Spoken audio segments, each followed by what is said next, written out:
Javier, thanks very much for joining us. There's a lot of focus on tourism, travel and leisure. What are you seeing in terms of the general market outlook? It is evident that hospitality and travel has been one of the most affected industries by COVID. But I think the main driver behind this impact has been on the mobility restriction.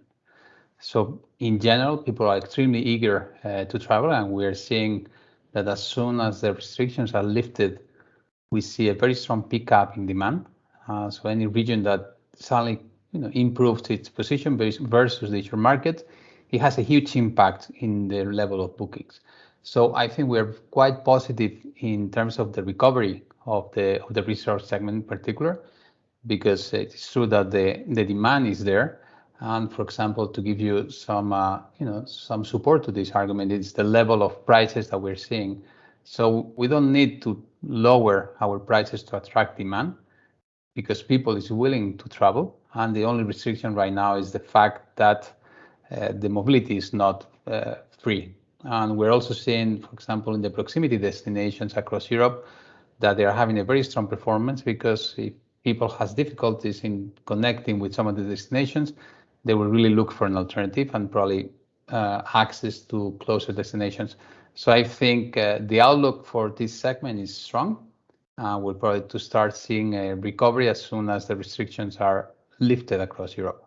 And Javier, in terms of the leisure market, how quickly do you see this coming back for resort destinations? We think, we anticipated 2021 was still going to be a complex year, because the mobility was going to be restricted. And as we saw also in the summer of 2020, the demand was volatile and quite fragile, not because the lack of willingness or the economic cycle, but because of the mobility restrictions.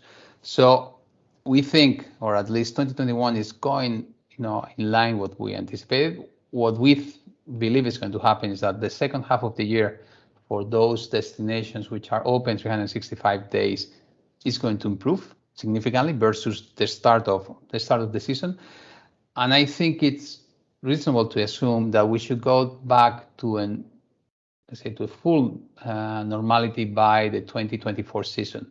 And what we mean by full normality is that the levels of cash flow per key or cash flow per room that we should be targeting 2024 are very much in line with those that were achieved in the 2019 season, which is not necessarily the peak season, but I think it's the reference seasons that we need to take now to really kind of underwrite the different scenarios. Great to get an update on the market. Thanks very much for sharing that with us, Javier.